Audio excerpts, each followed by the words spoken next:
solemnly swear I do solemnly swear that I will support, protect, and defend that I will support, protect, and defend the Constitution and the government the Constitution and government of the United States and of the state of Florida. of the United States and of the state of Florida. I am duly qualified to hold office I am duly qualified to hold office under the Constitution of the state of Florida. under the Constitution of the state of Florida. I will faithfully perform the duties of sheriff of Martin County, I will faithfully perform the duties of sheriff of Martin County, on which I'm now about to enter. on which I am now about to enter. So help me God. So help me God. Congratulations, Sheriff. That was the swearing in of the 9th Sheriff of Martin County, Sheriff John Budensiek, yesterday. So, Sheriff Budensiek, it's absolutely wonderful to have you back in the studio, this time as Sheriff. And I'm super good with faces, terrible with names, but I remember the big guy you brought with you, too. So I brought backup with me today. Major John Cummings. He has been at the sheriff's office, I think, 37 years. Oh, wow. He's a man and a legend, and he's my backup today. Wow, that's absolutely fantastic. And thank you both for your service to start out with. But what an exciting day. The swearing in was yesterday, and I did not count how many people were there, but it seemed like it had to be a couple thousand people. It was unbelievable out at the hangar at the airport, the sheriff's hangar, and a lot of support. You had sheriff from St. Lucie County, the sheriff from Palm Beach County, dignitaries, everybody was there. Right. And it was really something to see, Sheriff Budensiek. And I just have to ask you just for a second, because I want to share with folks that the supervisor of elections have tracked the elections for sheriffs since 1952. Before then, I think they were probably so small they weren't elected. They just were the popular person or raised their hand. But since 1952, when the population was about 20,000 people, today it's 165,000. This year was the first time the sheriff's seat was an open seat race that was uncontested, ever. So it's really a true testament to the sheriff that we have here. And we heard yesterday you have been with this department from the start of your career, and you have worked in just about I think pretty much every department there is within the sheriff's department. So I think when the sheriff's position was opening up and Sheriff Snyder announced he was going to retire, everybody realized how fortunate we were to have the talent and what you bring to the position. So as you were taking your oath yesterday and seeing all these people standing around supporting, many of the officers were there as well. What were your thoughts? Well, let me go back to what you just said. Those people were there yesterday, and it went so smooth because of a man with a vision. Sheriff Snyder came in, and he had a vision, and he realized that there's nothing more sacred than handing over an office that's been well run, and the voters cannot go through a bloodbath campaign because we've done that here. So he looked ahead and planned ahead. That didn't happen by accident. And I ran unopposed, first sheriff ever to run unopposed in Martin County, because of the hard work of the men and women of the sheriff's office, not because of John Budensiek. Had the sheriff's office been floundering, I would not have run unopposed. They've done a phenomenal job. So it's not me. I can't take credit for that. Now, going through my head yesterday during that swearing in, I had competing thoughts. When I sat down, of course I was overwhelmed with the crowd. There was a lot of people there. And you have those nervous thoughts. I was feeling the weight of the extra 2 stars that I got becoming the sheriff. I was feeling the weight of my responsibilities. But then I started thinking about the people that were there. I looked through the crowd, all the different individuals. They were all my friends. They were all community people. They were deputies that I was going to get to work with. And I realized we're one huge team. I was talking to my friends. I was talking to my supporters. I was talking to Martin County, who is there for me, and I'm in turn there for them. So while I feel the responsibility, I also feel buoyed, basically, by a sense of community. Like we're going to get this job done. We're going to do it together. It's not just me, the new sheriff out there floundering. It's all of us working together. So I woke up today just inspired with how well our community has pulled together, how well we work together, and we're going to do great things. I've been to various swearing-ins, and I've never seen one like the support that was there yesterday. It was absolutely incredible. Your family was all there. Your wife, your four children. And you spoke about how much your family actually, they have to give up to help with this career, because this is a career where you're working 24/7. So you never know when the call of duty will come in, and everybody was there, and the support was phenomenal, and it was truly inspiring for us sitting there watching it happen as well. I appreciate you all being there. And to your point with my family, last night I spent all night on the phone. It's just our lives. It's more of administrative and political now, but it's law enforcement lives, our family sacrifice. Speaking of that, Sheriff Snyder mentioned something since he was elected, that there has not been any deaths in the Martin County Sheriff Department, and that's incredible, and we thank God for that every day, and we pray that continues. But it's tough out there, and something I thought about is the show coming in. It just seems like Sheriff Budensiek, in the last couple of years in particular, the traffic fatalities and accidents have just incredibly went up. People are speeding, the drug bust up and down I-95. It just seems like everything's on the increase. Does it seem like it, or is it true? No, it's true. And we talk about Martin County, growth in Martin County, and there is some growth in Martin County. I'm not trying to get into that debate. But outside of Martin County, it's grown. It's compressed us. St. Lucie County has grown exponentially. Palm Beach County has grown to their max. And those individuals are in and out of our county all day long. And we see more congestion than we ever have. The crashes are more significant than they used to be. And unfortunately, even with all of our law enforcement efforts, it's probably not going to change anytime soon, because growth still takes place. That's one of my challenges today and moving forward, is how do we address that? Growth's not going to stop, whether we like it or not. So we've got to try to get ahead of it, or play catch up with all the traffic and issues that we have traffic related. There's a lot of issues that are coming up, and we'll try and cover what we can here today. Sure. Before we do that, there was one other thing that happened yesterday I wanted to ask you about, and I'm not sure how many deputies were there. I want to say at least 100. But you swore them in again. Is that something that happens every time a new sheriff is elected, or tell us why that happens? By statute, all they have to do is sign a form saying that they're now working for Sheriff Budensiek.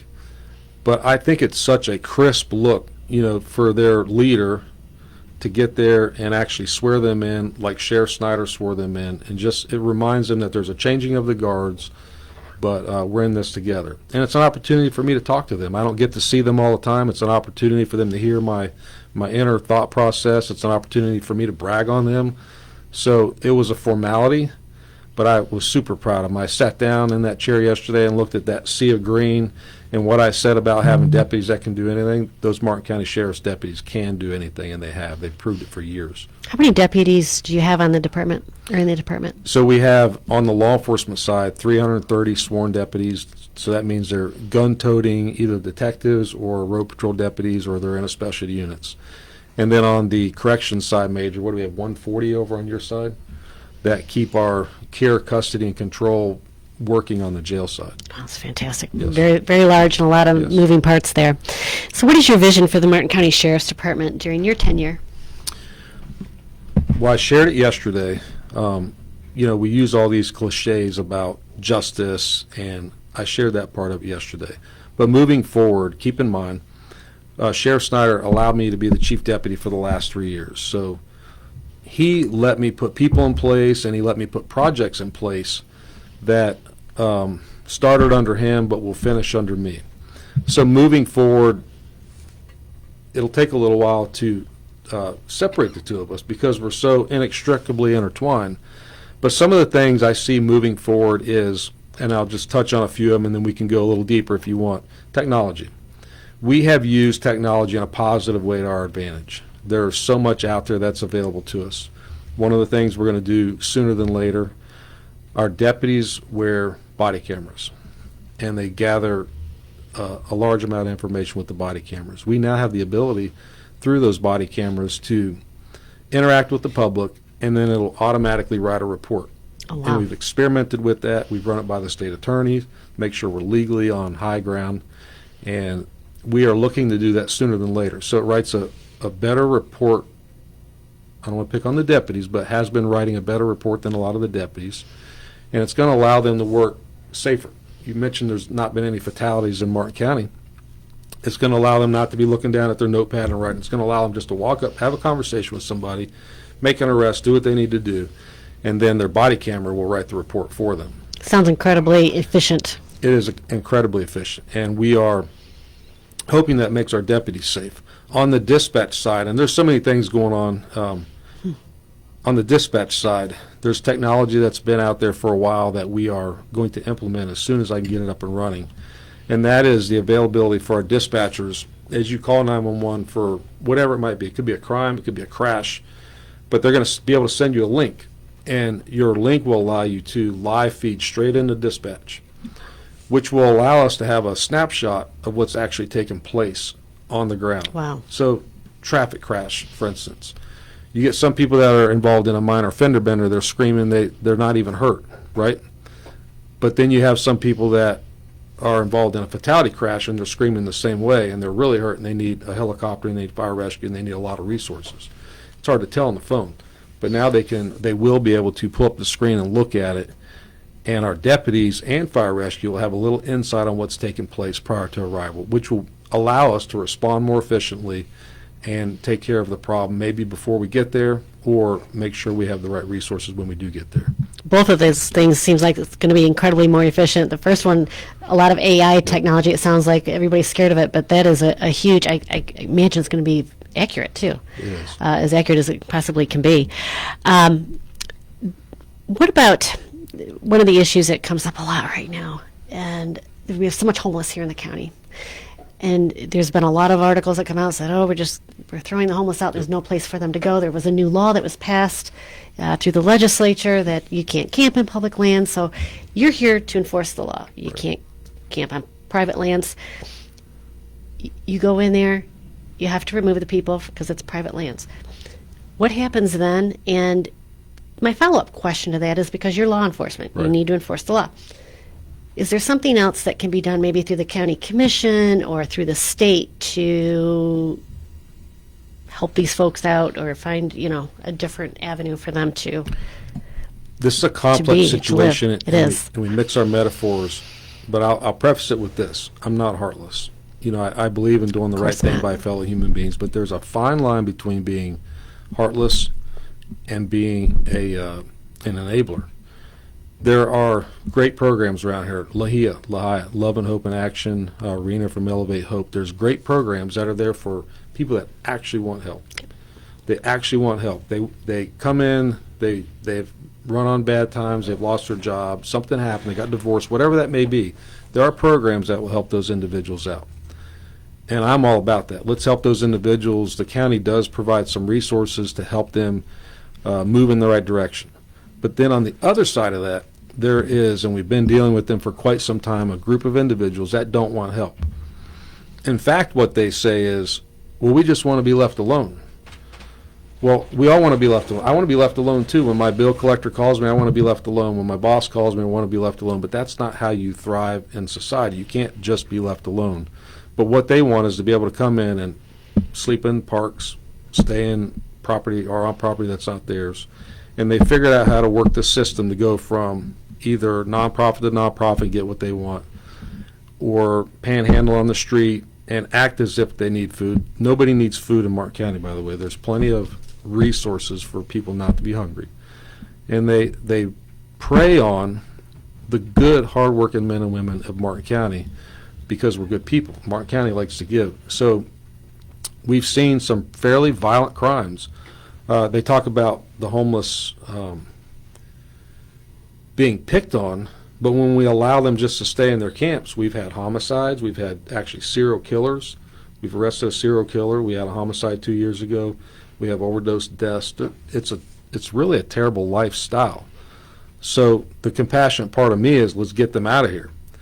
Get them out of these homeless camps. Let's get them back where they came from. So we've had a huge push lately to go identify these homeless individuals.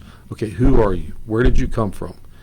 And we've given them tickets back home. The ones that don't want to help themselves, we have strongly encouraged them to move on, because there are quite a few of them that don't want to change. With that being said, I think I remember somewhere along the line being reported, a lot of the homeless, they see something online where you can get free showers, free food, so they're coming from out of state, because they know these services are available to Martin County. So all of a sudden we have a lot of other homeless that have, it's been an influx here.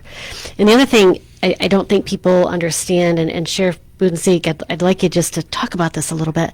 When you're coming up to a homeless camp or pulling somebody over in a car, knocking on somebody's door, you don't know if they're on drugs. You don't know what their state of mind is. You don't know. It might be a woman that lost her job, Sure. or it could be somebody strung out on meth or goodness knows what. You don't know, do you? I mean, No, and again, our number one job is to provide safety for our community, and the homeless population has not helped that process. And we have pushed pretty hard on that. And I know it's not a popular stance, but I have traveled the entire United States. I've been in San Francisco. I've been in New York City. I have seen where going too far into the enabling side leads us. You end up with really nice places that are destroyed. We're not going to do that here. I will strike the balance of being a humane, Christian, decent individual, but I also will push back on people that are just taking advantage of our local citizens. that is out there. What are your top 3 priorities? You just talked about some of the vision that you have for the department, some of the new technology you're bringing that is extremely exciting. What are your top priorities for public safety moving forward? First and foremost for us is staffing. That's across the board in other agencies, but staffing is an issue, not just with our current vacant positions, but with the growth that's happening in Martin County. We have 4,800 homes approved in Palm City that are being built right now, 2,600 homes out in Indiantown, and then we have the 300 home project on Bridge Road. The county is growing, so I have to keep pace with that. Actually, I have to catch up to where we need to be and then keep pace. The reason why we've not caught up is because we're being picky on purpose. We want the right deputies that fit Martin County and our values, so we could be fully staffed right now, but we're being cautious on who we hire. So I'm talking out of both sides of my mouth. I'm going to get us fully staffed, but I'm going to get us fully staffed with the right people. And when you say fully staffed, how many more deputies do you think we should need? Because Newfield, I'm thinking, too, is another huge community coming online. So we went in front of the commission this past budget cycle, and they added 10 deputies to our overall budget. But right now, we're around 30 deputies short. Okay. About 10% short right now. So I would like to get us up to full staffing, and then as these areas start to develop and we see the population that's coming in, we have to reassess and make sure we have the proper complement of deputies in these areas. Indiantown is a remote spot. It's fixing to double in size. So we Right. have to reassess how that looks out there in Indiantown and make sure that they are adequately staffed to be safe out there. And they're kind of standalone because they're so far away from the main office here. They're standalone. We got to make sure that they are adequate in their resources out there. I mentioned technology. I only mentioned 2 parts of technology, but there's so much that goes into our infrastructure. We rely now on technology for solving cases. We rely on being able to pull data from individuals that send it to us. We rely on search warrant information. There's so much that goes into technology. I'll leave it in one big ball of wax because it would take us forever to unwrap it. And then I want to complete projects that we've already started. The sheriff and I went to work on building a mental health pod in the jail. It goes hand in hand with what we were talking about with homeless individuals. A third of our population in our jail right now are on psychotropic medications. And they come into our jail. We're trying not to have them in our jail to start with, but if they do come in there, we want to rehabilitate them. And the way we're set up right now, it's difficult to do that with them in custody with regular inmates, in custody with people that can harass them, and we try to move them around, but we've run out of room there. So we're trying to build them a standalone mental health pod, which will help rehabilitate them. Where is that at? You did speak about that, I think, We last did. time you were in here. Yes. So it's a long process. We're several years in the making here. We've got we have $500,000 of state funding to get the drawings, get the site surveys done. In fact, they're coming today to do a site survey. Oh, good. And Okay. they're drawing up. So we're moving forward with that, but there's a big budget lift. The commission's working with us. It's just a large project. It'll Right. take years to come to fruition, but when it happens, it'll be something that serves our community well.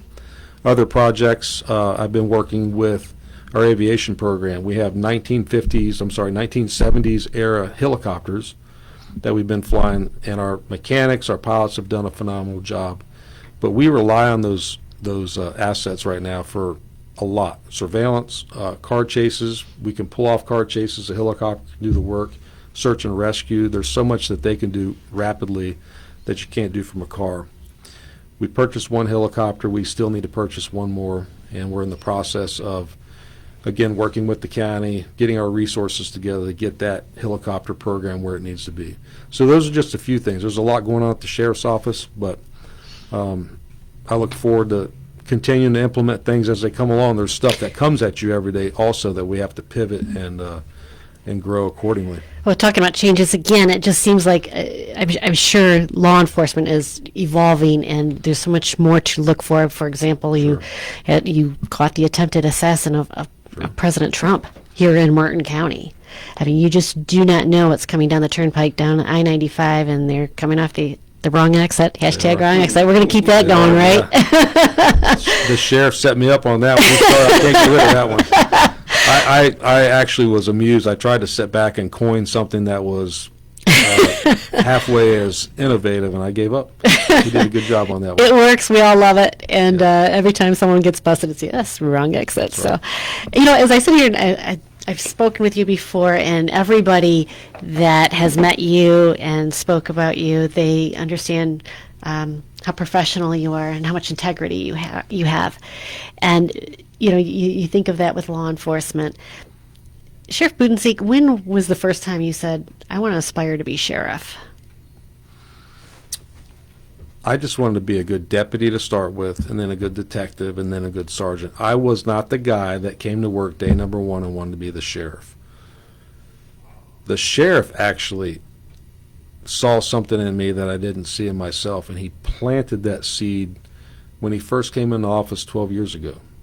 And he pushed and really changed me, because I spent half of my career undercover out of the public's eye. Everything we did was a secret. Every once in a while you'd see a news article, but we were never represented. It was always the boss, which was the right thing to do. And the sheriff saw potential and pushed on me. And then about 6 years ago, when he started saying, hey, I'm probably not going to run 2 more terms, I got more serious about it. Of course, I was continuing my education, because I started at the sheriff's office with no college degree, and then I went back and got a 4-year degree. I went to the FBI National Academy. I went to the Commander's Academy. So I was doing the educational side of it while working my way through the different ranks. And about 5 years ago, we really ramped it up. And then 3 years ago, the sheriff's like, I'm not going to run this next term. I want to go out on top. I'm not going to run the next term, and I want to hand the county a gift of a smooth transition.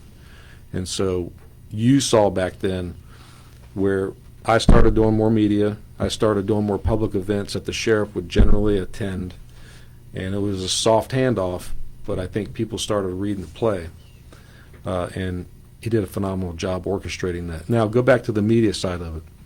You probably didn't catch the nuances of it, but anything that was positive, I did. Anything that was negative, like a political hot-button issue or a poor employee that we had to fire or arrest, the sheriff did. So we were extremely strategic on how that took place, and yesterday was evidence of a successful transition. It was. I have not seen anything like that. And, county just to the north had a very contentious Republican primary, and then it went on to a general election. So it was a night and day difference on how St. Lucie County handled its sheriff election. And we had an open seat here, too. I have to say, that wasn't an open seat. So absolutely amazing. And thank you, Sheriff Snyder. Absolutely. And I thank you. I mean, it's just the right people came into play, and it's wonderful that he was able to recognize you as that next person, because you have really stepped into those shoes. And we did. We started seeing you out and about in the public more, and meeting everybody coming on to the show. Yep. And we said, yeah, he'll run for sheriff, but didn't expect you to be the only one. Honestly, I never dreamed you would be the only person, but there was just so much respect for you as a person and what Sheriff Snyder has done. Do you see any changes coming? I mean, Sheriff Snyder has been running such a great ship here. I know you're talking about technology, but any other major changes that you might see in the department? St. Lucie County, they've had a lot of staff. I don't see that happening here. No, so the sheriff, on purpose, 3 years ago, I started every major decision, staffing-wise, project-wise. He started making or having me make those decisions as if I was the sheriff. Now, I had to win that seat or run unopposed, however that looked. But I started making decisions 3 years ago, so today looked like yesterday. It's not that I don't have a different vision. I don't think different than the sheriff. I'm not the same person, but I don't have to change the command staff. We have in place the people that I want to have in place. Smoothest election, smoothest transition. Smooth. Yes. The sheriff did extremely well with media. Extremely well with media. Yes. We built the credibility of the sheriff's office by looking at cases as they were and telling it like it was, good, bad, or indifferent. We just told it like it was. I'm going to stay doing the same thing. There's so much that we've done right that I don't have to go in and fix really anything. And it's not, again, because I don't have a vision. It's not because I'm not different. It's just we have worked really hard to get to where we are right now. And you've been part of that, and Yes. there's that old saying, why change something that isn't broke? And clearly it's working here. And honestly, when somebody thinks of the Martin County Sheriff's Department, you guys are bad. I'm not supposed to swear, but you know what I mean. Yes.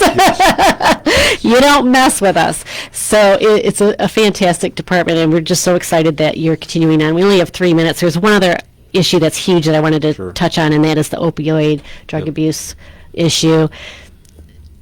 You guys are doing a great job, but there's always more to do. Is there anything on the front that you can kind of share with us to help combat this? Yes. So this last year we had 60 overdoses. 10 of them resulted in death. Wow. So it's better than we were a couple years ago. 3 years ago we had 27 deaths. So we're doing better than we were. The community is recognizing what an overdose is. They have access to naloxone, which will reverse an opioid death. But on the investigative side, we're hard and fast on that. Anything that's fentanyl related or opium related, we spend that much more time on trying to stop it before it gets on our streets, or as soon as it hits the streets, we get a lab test and we shut the operation down. We're currently working on getting another drug dealer indicted for a death as a result of them. But we're hopeful looking into the future. There will be more border pressure, hopefully, that will allow Yes. the flow to slow down a little bit and give us time to push back even harder on this side. So we have great federal partners. They were there yesterday. If you were at the event, we had the Drug Yes. Enforcement Administration there, their boss. There's money out there for investigations, and we're going to utilize that and stay hard and fast on drug investigations. I was going to ask you about working with your partners as well, because there's Sure. state partners, county partners, federal partners. We don't even know you're working with them. Again, it seems like Sure. another seamless thing, but you have those good relationships. And I think we need that here in Florida in particular. We have a lot of immigration issues here just as anywhere else. We're a maritime border, so we work with Border Patrol, Customs, ICE, and the FBI is heavily represented, DEA, Drug Enforcement Administration. We work all the time with them. Our local agents are some of the best agents in the country. We have phenomenal agents. They represent us very, very well.